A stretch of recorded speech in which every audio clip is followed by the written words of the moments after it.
Hello everyone, my name is Sanmati Isram. I'll be discussing about fundamental rights. First, I go forward with the introduction, then the fundamental rights, then the conclusion. Before I go forward with the fundamental rights, let me clear out few basic concepts, state as well as law. I have discussed about state in detail in my previous video. Kindly check out that video. Nevertheless, I would summarize state as follows: Government and Parliament of India, Government and Legislature of states, local authorities, and other authorities.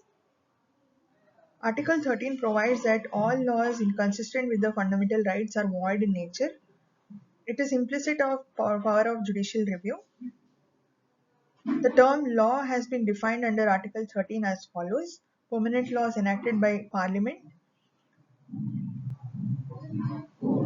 ordinances, delegated legislation, order, bylaw, rules, regulations, or notifications, and it includes even customs.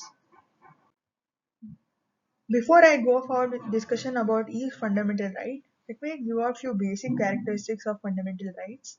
Some of the fundamental rights are available against citizens while others are available against foreigners as well as to corporations. For example, right to life starts with the words no persons, which implies that it includes even foreigners as well as legal entities like corporations.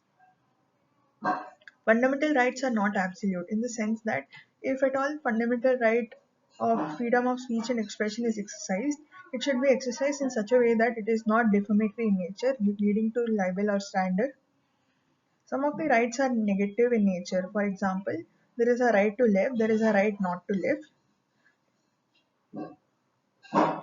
That's how passive euthanasia was legalized in India in Aruna Shanmugam's case. There was a huge framework behind how passive euthanasia should be administered in patients.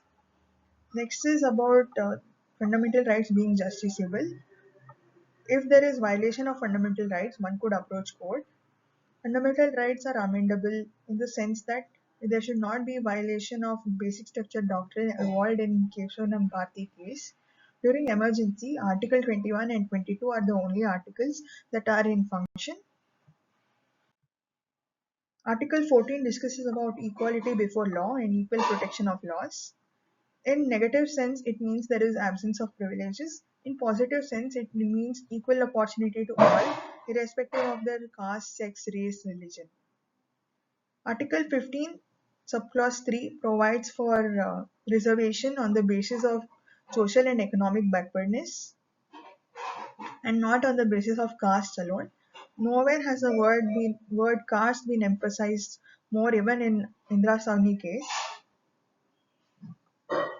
Article 16 extends to public employment.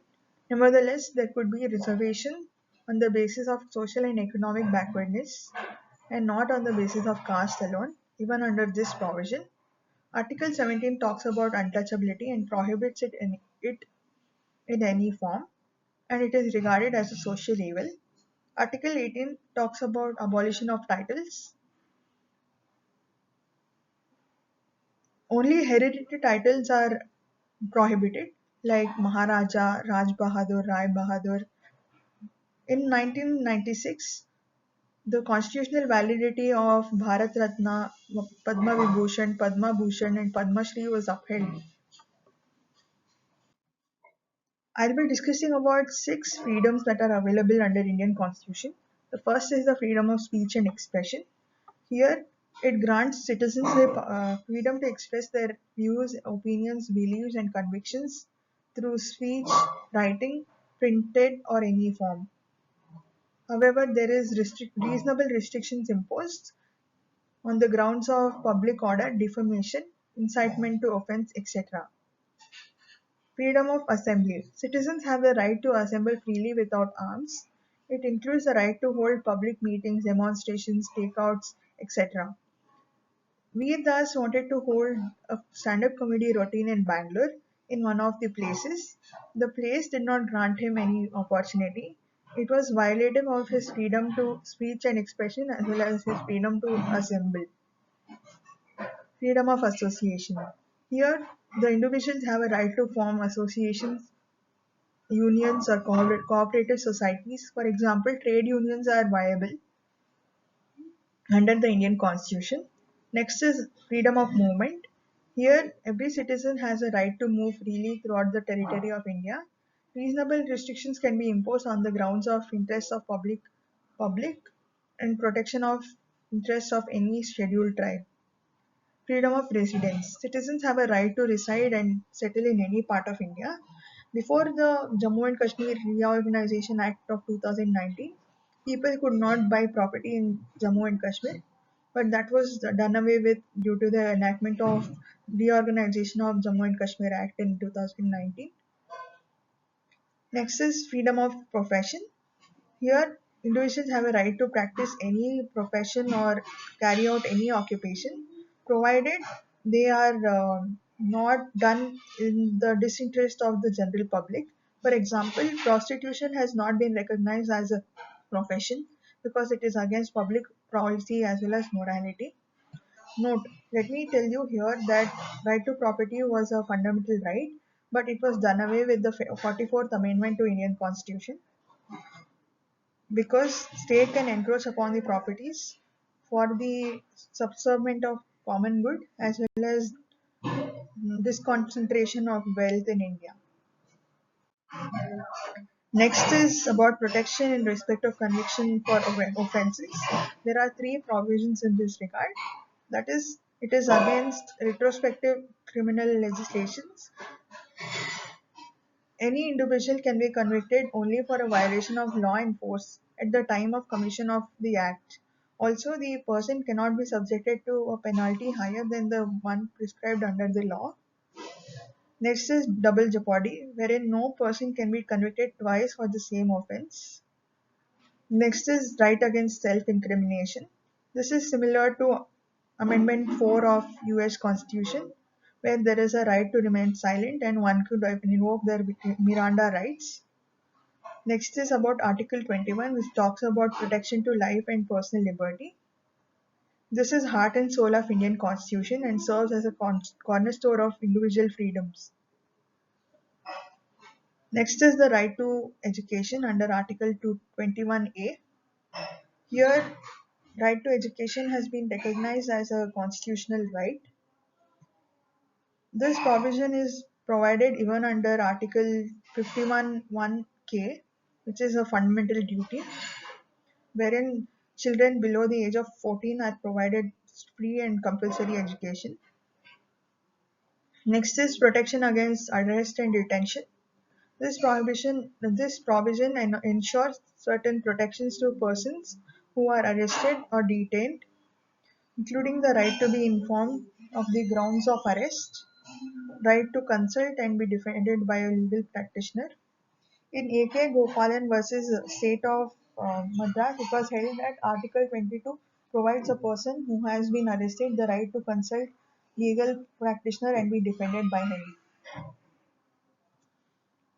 It also prohibits arbitrary detention and ensures fair treatment of individuals in custody. Next is right against exploitation. Article 23 prohibits human trafficking. It also prohibits employment of children in factories. In MC Mehta versus State of Tamil Nadu, it influenced legal frameworks regarding child labor in India and emphasized the protection of children against labor in hazardous industries and necessitated the rehabilitation and education of affected children. Next is the right to freedom of religion. This right includes the freedom of conscience, right to profess, right to practice, as well as right to propagate. In Bija Emmanuel's case, what had happened was three students refused to sing the national anthem, and this incident took place in 1985, where students were not singing the national anthem. These students were expelled by the authorities. The students argued that their religion did not allow them to sing the national anthem and their right to freedom of religion was violated. The key issues were whether the expulsion of children under Prevention of Insults to National Honour Act 1971 and Kerala Education Act valid or not. The Kerala High Court dismissed the petition basing it on Kerala Education Act and two circulars which demanded strict compliance by teachers and students. The Supreme Court held that the action of the school authorities were arbitrary and violative of right to freedom of religion. The court observed that the students' right to freedom of conscience and religion extended to not only holding of their beliefs but also to the act of expressing one's own religion as well as beliefs.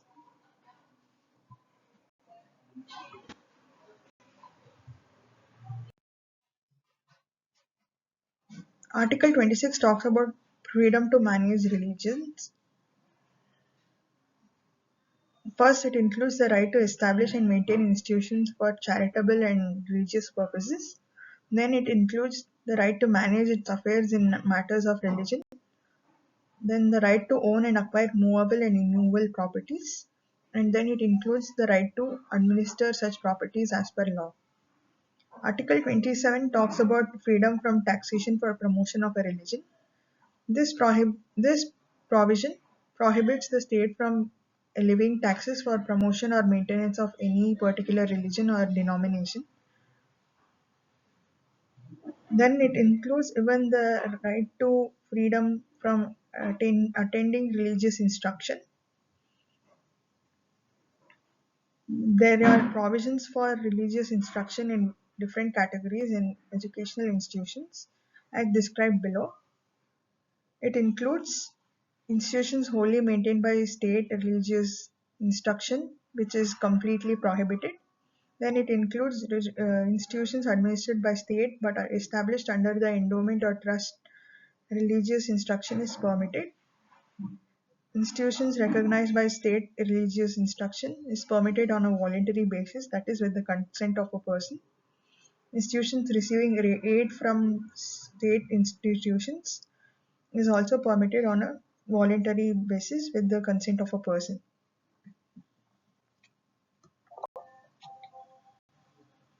Next is cultural and educational rights.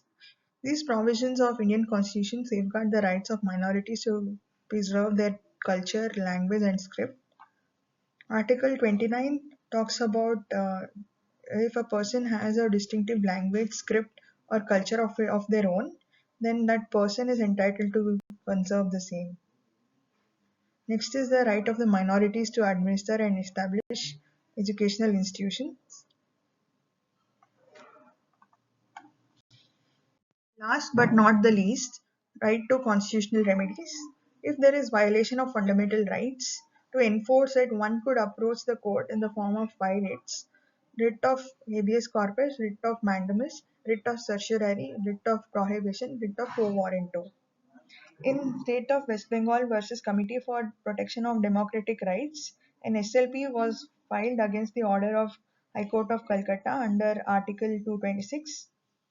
The court allowed CBI to take over investigation of state police as the state police did not make any efforts to investigate the alleged offence. The question of law which arose was whether the HC could direct CBI established under Delhi Police Act to investigate a cognizable offence which occurred in the territorial jurisdiction of another court without consent of that state. It was held that in exceptional circumstances, the HC can direct the CBI to investigate an offence through the power of judicial review.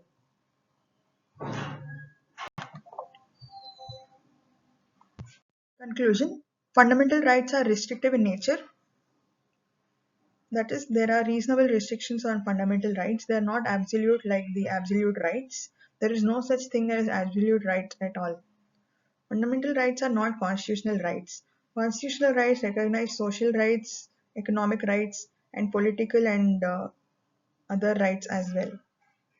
So, constitutional rights are wider term compared to fundamental rights. There are usage of terms like public order, minorities, reasonable restrictions, which are nowhere defined under the Indian Constitution. And suspension during emergency. Like I told in the earlier slides, Article 21 and 22 are the only articles that are in function. Rest of the articles are under hiatus. Nevertheless, fundamental rights represent the essence of Indian democracy. It serves as a bulwark against arbitrary state actions and ensures protection and empowerment of its citizens. Thank you.